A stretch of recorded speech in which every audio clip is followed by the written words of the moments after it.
Well, good morning, everyone, and thank you for being here today. Today, I'm here to share important news about the success of our work to protect election integrity in Indiana. As many of you know, in the 2024 legislative session, the General Assembly passed House Enroll Act 1264, thanks to the leadership of Representative Tim Wesco and Senator Mike Gasco and others.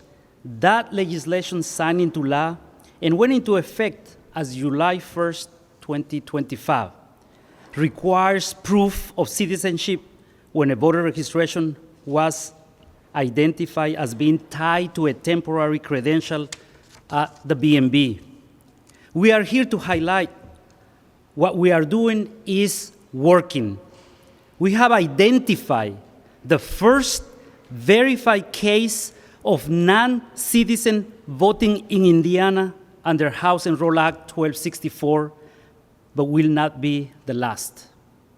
In Vigo County, we have uncovered a case of a non-citizen who voted in several elections. Let me be clear, one case is too many. This is exactly why we passed House Enroll Act 1264, and this case proves that our reforms are working. Here is how we found it. The BMV provided the election division with a list of individuals holding temporary credentials, which indicates non-citizen status at the time they received their driver's license. This list was matched with our statewide voter registration system, and it produced 1,611 registrations tied to temporary credentials in 91 counties. Those individuals began receiving notices requiring them to provide proof of citizenship within 30 days. In Vigo County, one individual responded by providing his Mexican passport, proving he was not and is not a U.S. citizen. It was discovered that this individual has voted in several elections dating back to 2018. The Vigo County Voter Registration Office did great work at uncovering this and turned the case over to the Vigo County Prosecutor's Office, and they have requested an investigation by the Indiana State Police. Our office has provided this case to the Department of Justice, who has also handed it over to the FBI for further investigation. This case validates the law and reinforces why it was so necessary. We recognize this case may be an easy one to prove. Future cases may take a little more time and be more challenging. We will work with counties to get information about the individuals who have not provided proof of citizenship based on the requests that were sent to them. We will provide that information to law enforcement to investigate the legal status of those individuals. From day one, I have said, my biggest accomplishment as Secretary of State is finally being able to request proof of citizenship. Only U.S. citizens should be able to vote, period. And we are not stopping here. This process can already confirm about 85% of Indiana's voter registration. For the remaining, you may remember back last October, our office, alongside the Attorney General, sent a list of registration to USCIS that have no driver license number in our SVRS. We didn't receive a response then, but because of the work under President Trump's leadership and his administration, they have added into the SAVE system the ability to search and bulk uploads if we have the last 4 digits of a Social Security number.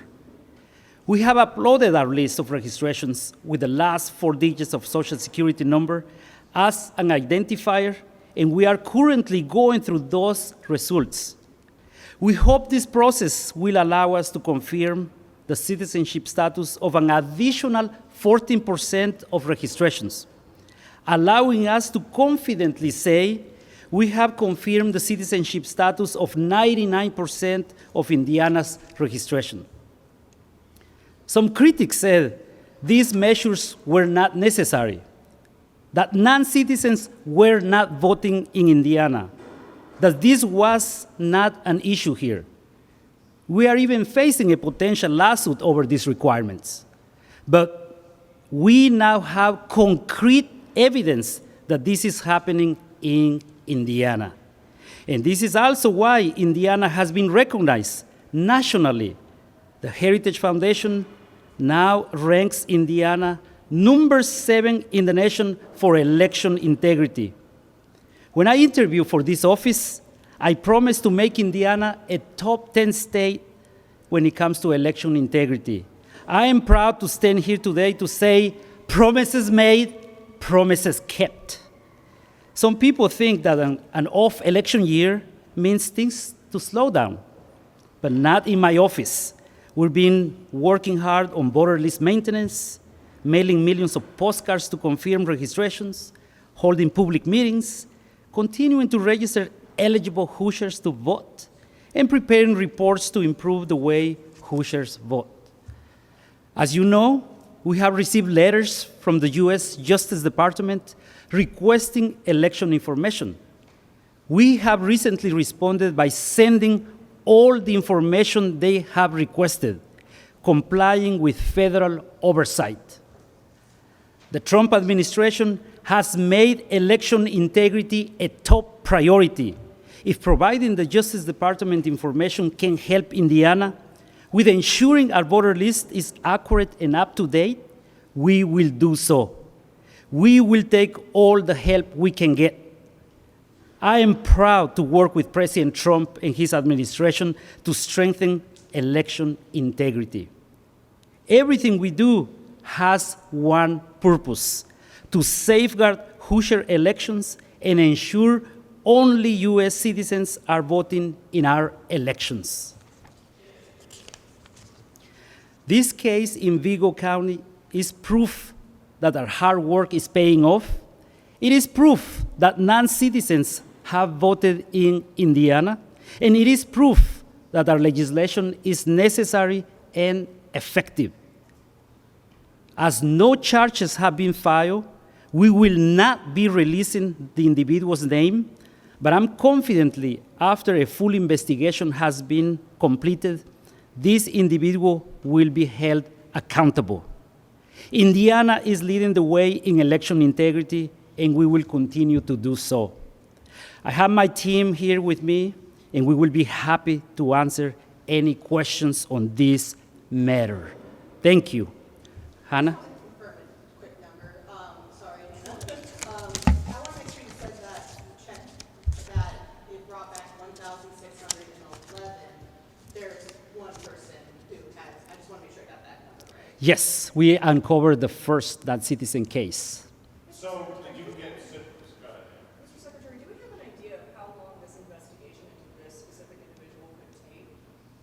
Well, we are working right now with our partners in law enforcement, and obviously, I will let them as well, respond to that. But we are working with them. So, of the 1,611, we found one. Does that mean the other 1,610 provided proof of citizenship? No, not yet. That's why we will be working with the local counties, 91 counties out of 92. In fact, only Clay County did not have one. But we are going to be working with the other 91 counties to make sure that we can gather this data. And hopefully, we can make sure that they are U.S. citizens indeed. If not, we will work with law enforcement to make sure that the status of these individuals. And then to clarify, the only proof that you're relying on to say that this person isn't a U.S. citizen is that they have a Mexican passport? Well, they have not shown any other proof of U.S. citizenship. What they showed is that they are not. It's not possible? It's not possible. How is that not? I'll let a member of my team. Citizens, as far as I'm aware, how is it not possible for this person? Yes, we, Kagan Prentice, Legislative Policy Director, Deputy General Counsel, we received outreach from the Vigo County Voter Registration Office The individual came in person, provided his Mexican passport, which is obviously proof that he is a Mexican citizen. It was issued in 2023, and he confirmed verbally to them that he's not a U.S. citizen. So that information has been turned over to the county prosecutor and DOJ from our office. Who has the lead in this prosecution, the county or the DOJ or the AG?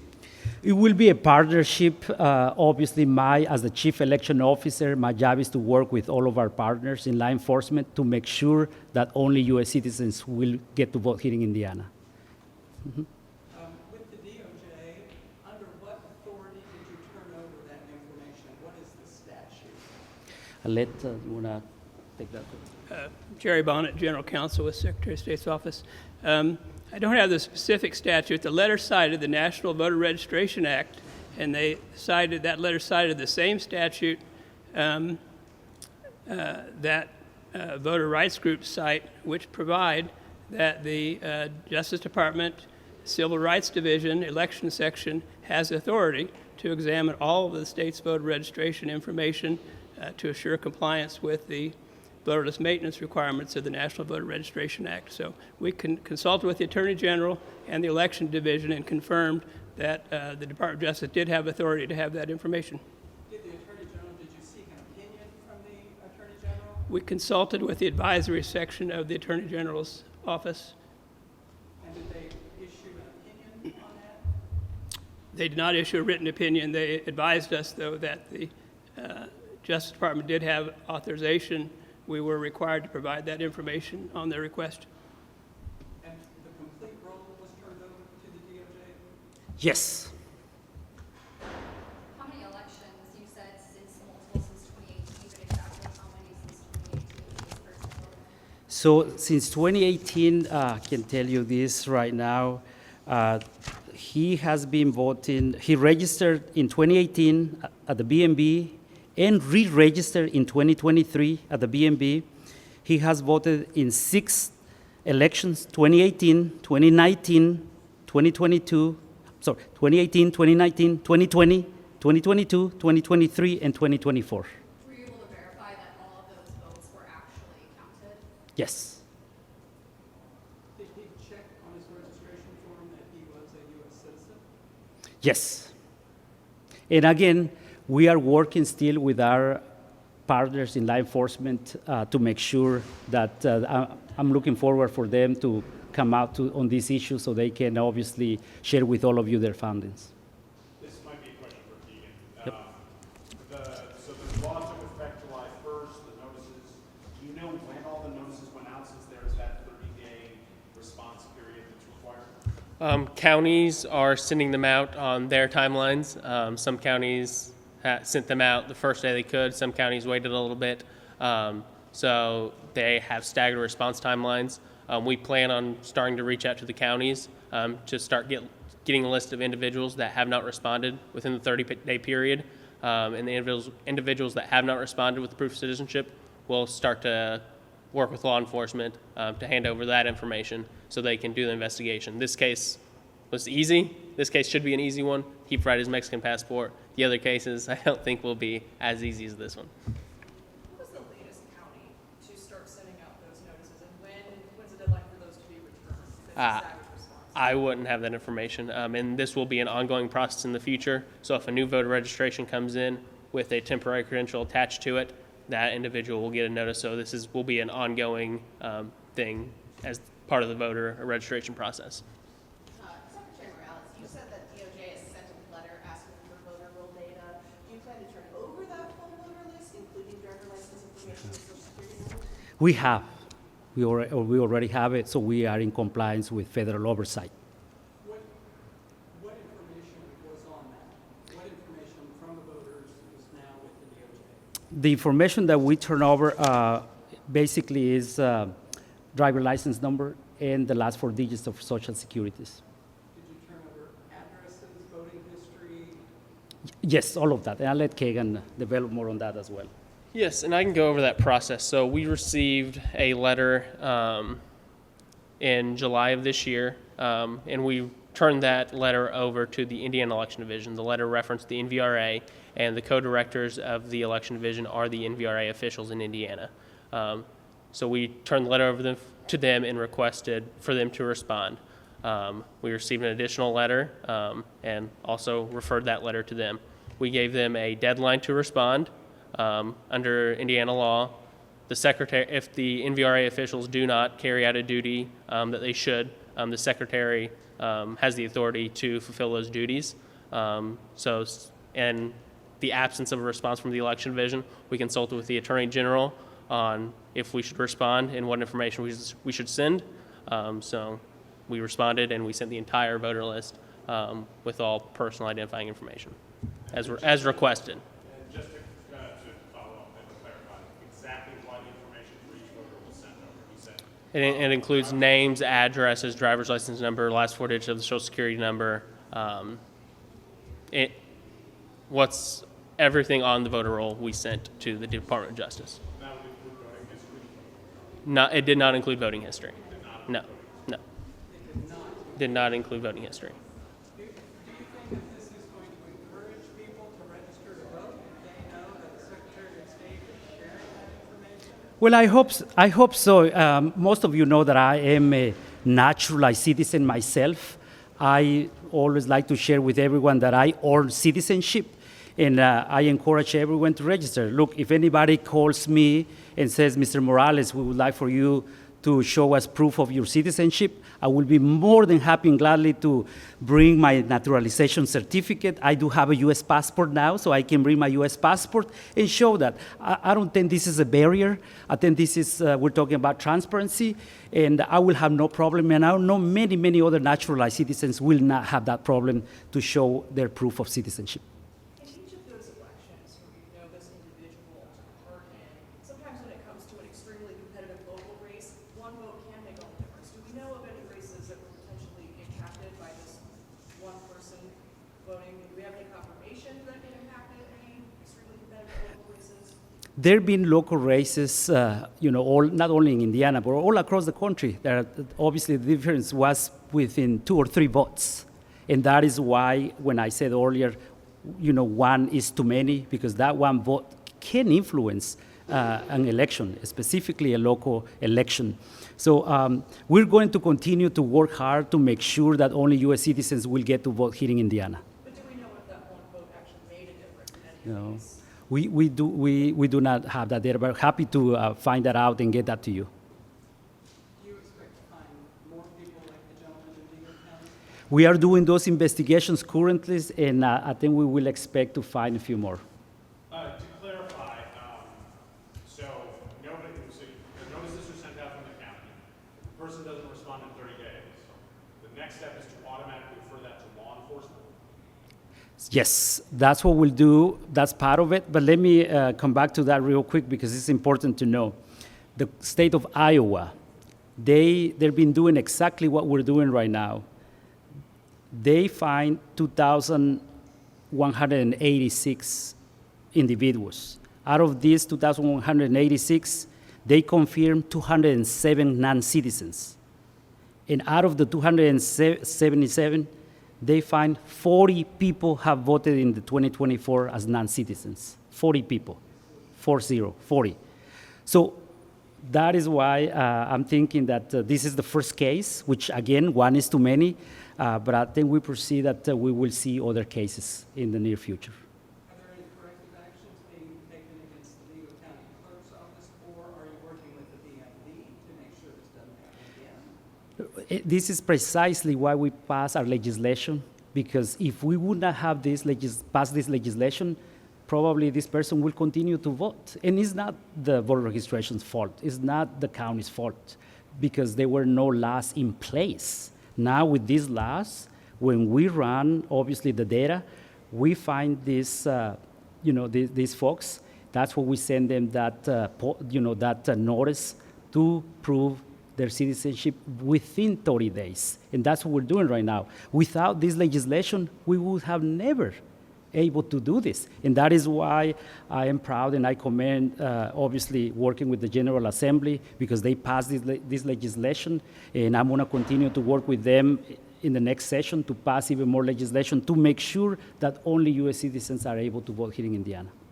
And if they get the notice and they don't respond in 30 days, are they removed from the rolls and that's the end, or are they referred to law enforcement? No, we will also, we can remove them to the rolls. We can cancel their voter registration. But you don't refer them to. Well, we can refer them to law enforcement too, because my goal is to verify their status, whether they're here as U.S. citizens or not, why they were registered.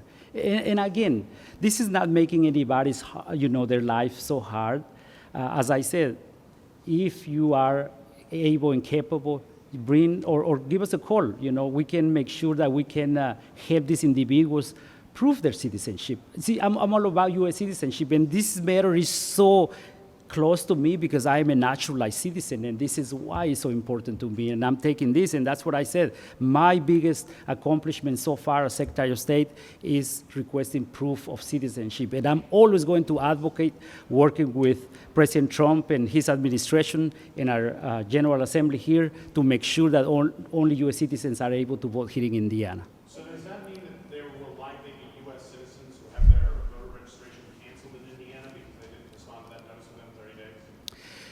That's what we're trying to investigate to figure out, because when we run our SBRS with the BMB, we saw that they are connected with the temporary status. They can be, resident cars, or they can be DACA recipients, or they can be, obviously we're still undergoing with the war with Ukraine. We have many people coming from Ukraine to even here to Indiana, and they were able to get a driver license. So those are the folks that we're trying to make sure that they are U.S. citizens before they're going on our border rolls. I'm just still trying to understand the process here. So 30 days is up. Is their voter registration automatically canceled? Yes. So people who could provide that proof of citizenship, but didn't for whatever reason, the thing got lost in the mail, they would have their voter registration canceled even though they're U.S. citizens. I You just wanna want to take make that? sure that is something that could happen. And even under the Iowa example, there's a whole bunch of people who did. Just because the voter registration is canceled does not mean that individual can't vote. There are plenty of fail-safe mechanisms in Indiana. Individuals can always cast provisional ballots. If you check in, if you go in to vote and your registration had been canceled, they still see your record and you can vote provisionally. And then you'll have to just provide the documentation that's needed at that time within the 10-day window for the provisional ballots. So in elections in Indiana, though we cancel registrations and do things like that, there are always fail-safe mechanisms. So that's why we're confident that sending out these notices is the best process to confirm the citizenship status of these 1,611 individuals. In this specific case, do we have an idea of where the link in the chain is here? Was it the BMV? Was it the Vigo County Clerk's Office? Was it both? Was it neither? What do we know about that? Before we pass this legislation, which again, when I came into office, I said one of my goals is to clean the voter rolls and to make sure that we have accurate, up-to-date voter rolls. We need to pass this legislation to request proof of citizenship. I heard complaints while I was interviewing for this job, saying why people are able to register to vote as non-citizen at the BMB, because we have a law, is it the motor law? That they actually are able to go there. And many times, obviously, they go to vote. Sometimes there are many language barriers as well. They may get asked or they may not get asked. And all of a sudden, when that question comes out asking you if you are a U.S. citizen, it gets checked in, maybe because you were nodding your head, because you perhaps did or did not understood what you were asked because of the language barrier. So those are the type of things that now we are working with the BMB and the current administration, which, by the way, we are actually working very, very well with the current administration, the governor's administration, with the BMB, the secretaries that he appointed. So that is why we were able to make sure that going forward, we can have clean voter rolls. Okay. Those other 1,600, you said that, there can still be more non-citizens voting in there. Have we confirmed that any of them are in fact citizens and now the number is closer to 1,400? Or so we want to process 1 out of 1,611. Yeah, you want to take that? Yes, that would be a county question. We have not reached out to the counties yet in terms of collecting this data. Obviously, our office signed the MOU with SAVE to verify if an individual just sends in their naturalization numbers that have come into our office that we verified through the SAVE system. So that's a county by county question. Do you have an estimate on the number you verified through SAVE? From our office, we've verified a few through SAVE. I don't have an exact number, and that would just be a county by county question. So after this gentleman came in Vigo County and showed his Mexican passport, Secretary of State's office found out about it because Vigo County contacted you. Yes, Vigo County contacted our office. They sent it to the county prosecutor. The county prosecutor referred it to the state police for further investigation, and then they sent it to our office, and we then sent it to the Department of Justice, and they've referred it to the FBI for further investigation as well. Have you gotten any other referrals from any other counties on potential non-citizens voters? Not yet, because usually if an individual is going to respond to this notice, they're not going to respond with a proof of citizenship from another country. Just for clarification, are cases automatically referred to law enforcement after the 30 days if there is no response? They won't be automatically referred to law enforcement. That's why we plan on doing outreach to all the counties to talk about this. And if they did not respond, giving those to law enforcement so law enforcement can do the investigation on if these individuals are non-citizens. And obviously, if they voted, that's going to raise the level of are you going to do a further investigation and file charges against those individuals. So the canceling of voter registration would also fall to the county? Yes, canceling voter, it's always a county issue. The Secretary of State's Office, the Election Division, we do not handle voter registrations. That's a county by county process. Thank you. Thank you all.